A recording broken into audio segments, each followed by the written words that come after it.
Hello and welcome back to ZFC set theory. Today we're going over axiom number 5, the axiom of union. In English, it says that for any set A, there exists a set U whose elements are precisely the elements of A. And we can rewrite that in quantifiers.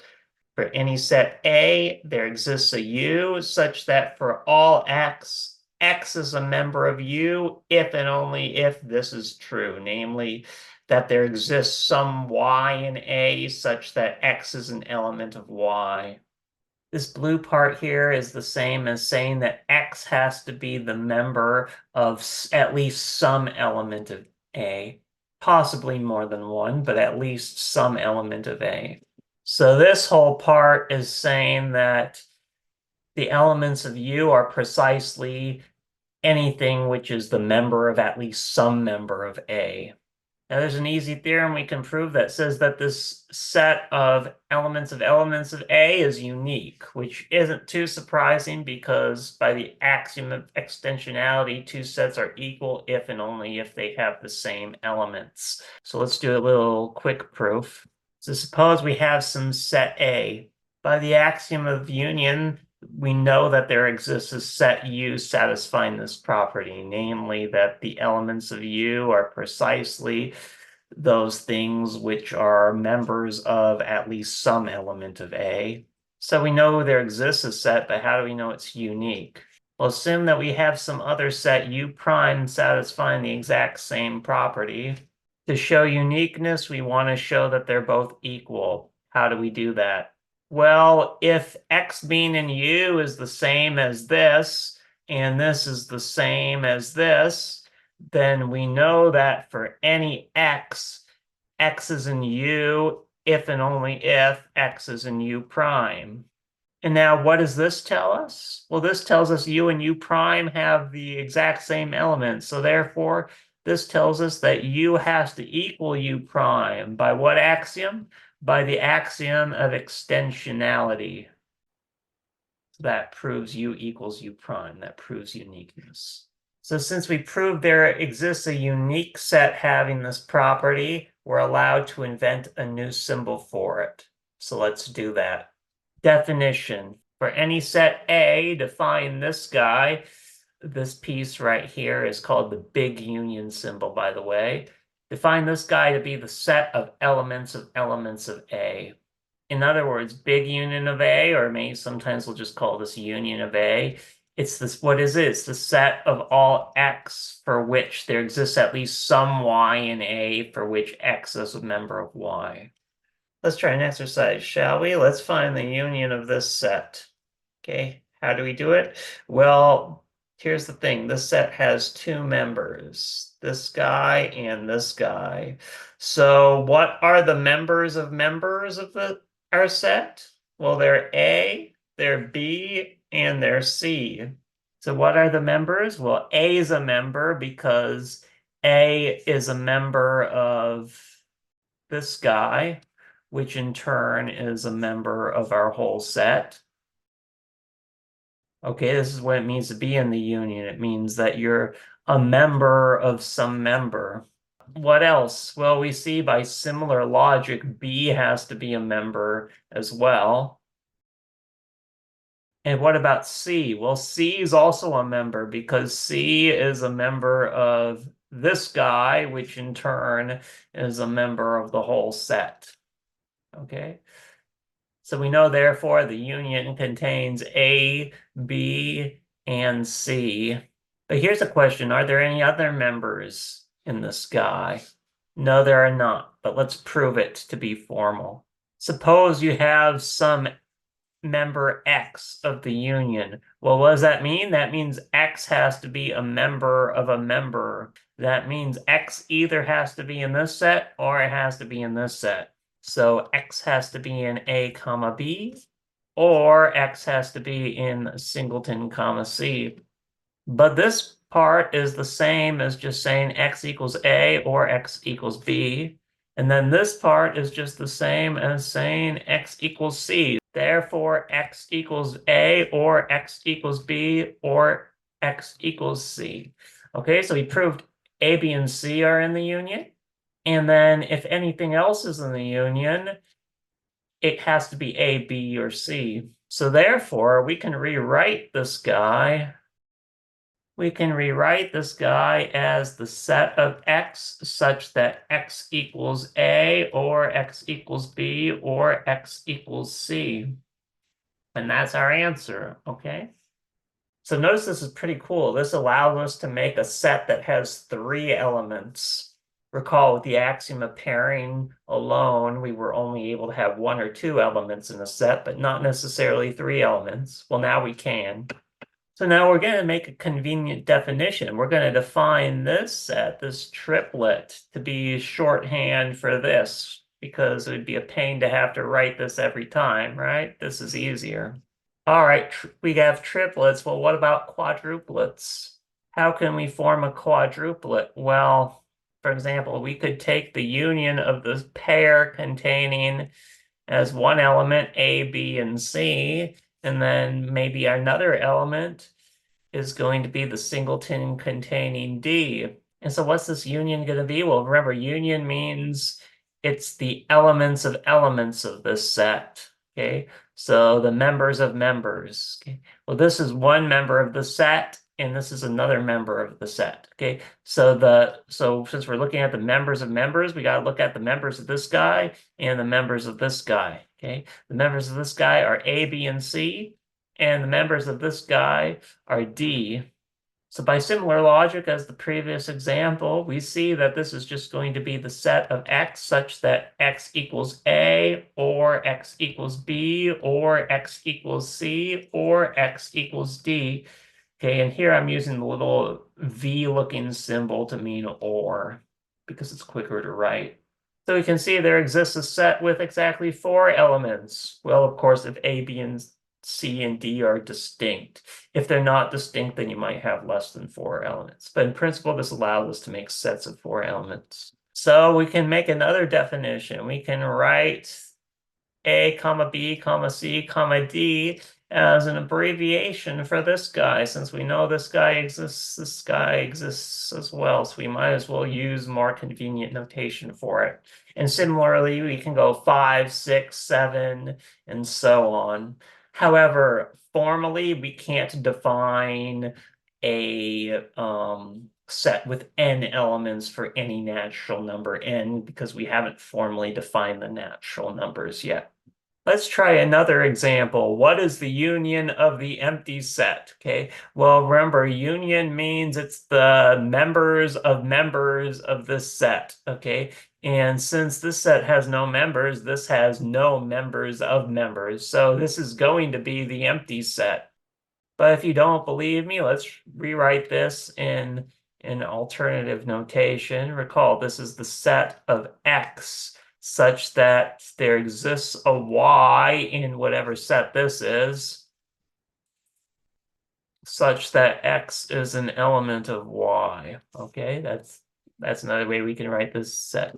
But here's the thing, this condition right here, this is always false because there never exists something in the empty set. So therefore, the set has no members, so it's empty. Let's try another example. What about the union of the set containing the empty set? What is this equal to? Well, recall, a big union means what are the members of this guy? And well, if you think about it, this has no members of members because it has a member, the empty set, but that empty set itself doesn't have any members.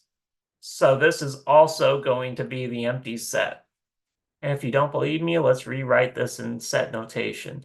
This is the set of X for which there exists a Y in whatever set this is, namely the singleton containing the empty set, such that what? Such that X is an element of Y. Okay, well now how can we see that this is the empty set, or rather that this has no members? Okay, well, this part, we can rewrite this. If here exists a Y that's an element of this singleton, that's the same as saying there exists a Y which is equal to the empty set. for which this holds. So we can rewrite this. This is the same as saying there exists a Y which is equal to the empty set for which X is an element of Y. And you see the thing here? This part is always going to be false. Why is it false? Because it's impossible for Y to equal the empty set and for X to be an element of Y, because nothing can be an element of the empty set. So the set of all X for which a false statement is true is the empty set, because there's no X that satisfy that. Okay? There's also a neat little theorem here. What happens if you take the union of any singleton? It turns out it's just going to be what's ever inside. And why is that true? Well, let's prove it. Recall, the members of the union are just the members of this set. Okay. Well, being a member of this set, since the set has only one element, being a member of a member is just the same as you're a member of this inside guy, A. The members of this guy are precisely just the members of A. Now, members of singleton A, that's just the same as saying members of the union. So we're really saying that the members of the union are precisely the members of A. And recall that two sets are equal if and only if they have the same elements. So by the axiom of extensionality, these two sets have to be equal since they have the same elements. Now here's another theorem we can prove. The union of this pair is precisely the set of sets which are either members of A or members of B. Okay. Now, of course, this guy on the left, we know that this exists already by the axiom of union, although we don't know what it's equal to yet. This guy on the right, however, we don't know yet that this exists. We need to prove it. So how do we prove it? Well, basically, we got to show two things. One, we got to show that if you're in this guy, then you're either a member of A or you're a member of B. That's one direction. And the other direction is vice versa. We got to show that if you're a member of A or you're a member of B, then you're in the union. All right, so first we want to show that for any X in the union, X has to either be in A or in B. Recall, again, this means or. How do we do it? Well, suppose that X is in the union. Well, if X is in the union, that means X has to be a member of this guy. And this guy has two members, A and B. So X has to be a member of this set. And since this set has two members, that means X has to either be a member of this guy, A, or it has to be a member of this guy, B. So therefore, X has to be a member of A or B. And remember, or includes the possibility that it could be a member of both if these sets overlap.